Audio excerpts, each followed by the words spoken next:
Hello, this is Nevis, and I just want to get ready for the Moodle Mooc 10, which is going to be 50 hours of wonderful online learning with lots of activities to get through during this wonderful Moodle Mooc. Basically why I'm here, this is my very first vlog for the Moodle Mooc 10. I'm going to be one of the facilitators in the course, so I'm looking forward to meeting a lot of you in the forums, and I just want to show you what I can see on the very first day that I've enrolled. There are many others that have enrolled at the moment too, so I'm just going to go through the motions of having a look at what this new course is going to be all about. So first thing that I did was I enrolled in the Moodle Mooc 10 course, and this is the very first page. It's the overview and syllabus. So I had a read of this center area here which explains, and there's this beautiful playlist of videos that can help you go through some of the areas within the Moodle that may be difficult. I went into the announcements tab. There's the welcome message by Dr. Nellie. The first thing that I did do was, when I read the message, was to have a look at the very first event, which is going to be on the 30th of April. And there is a time zone there. So I just clicked on that time zone, and it took me to the timeanddate.com, and it showed that here in Melbourne, Australia, it's going to be on at 11:30 p.m. and that's fine by me. It's just before my bedtime, so that's really good.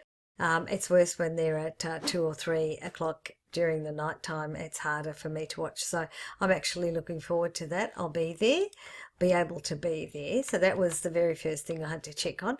And after reading everything here that Dr. Nellie explains, what's going to be very important for this Moodle, as it was for the last few Moodles, is understanding how to create video tutorials and using something like Screencast-O-Matic. Now, I've actually purchased Screencast-O-Matic. I love using it. It's a very good and easy tool, and there's lots of editing functions that you can do on it, so it's really good fun.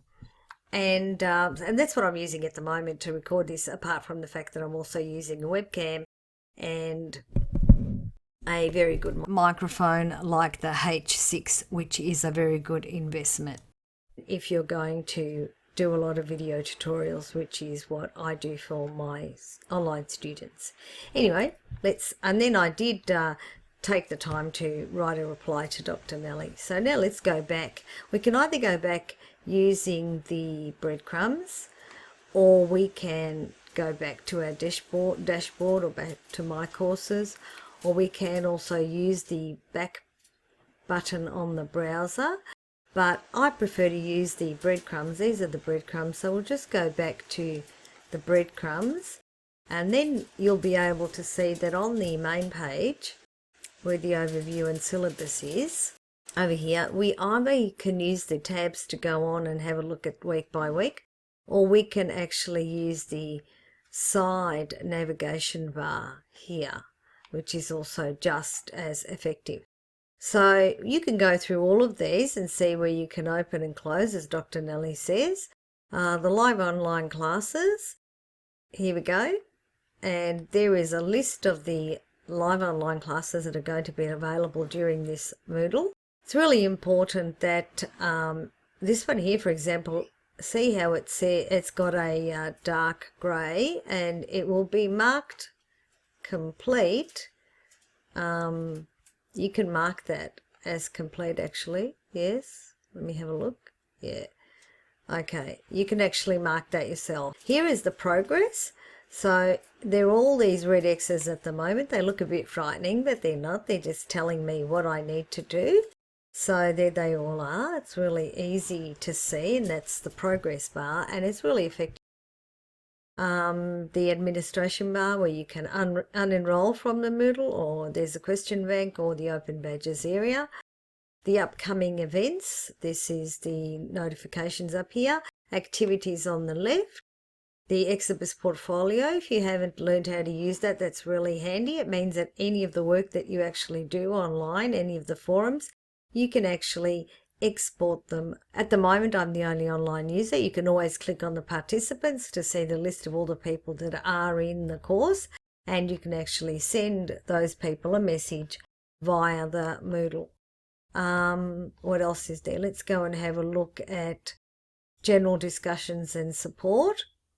Remember, there is a certificate of completion, which means that if you complete all the live online events, plus participate in all the forums and all the activities, you will get a certificate of completion, and there's more about that. Plus there's 5 reflections as well to prepare for the complete certificate.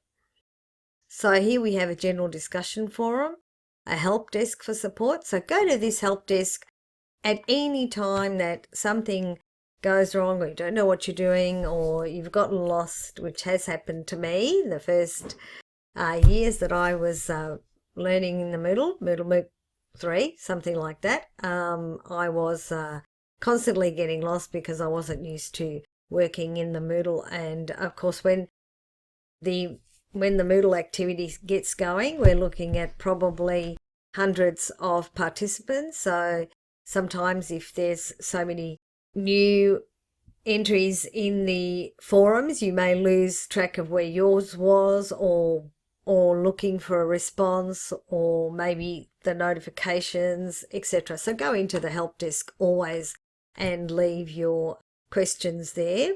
General discussion.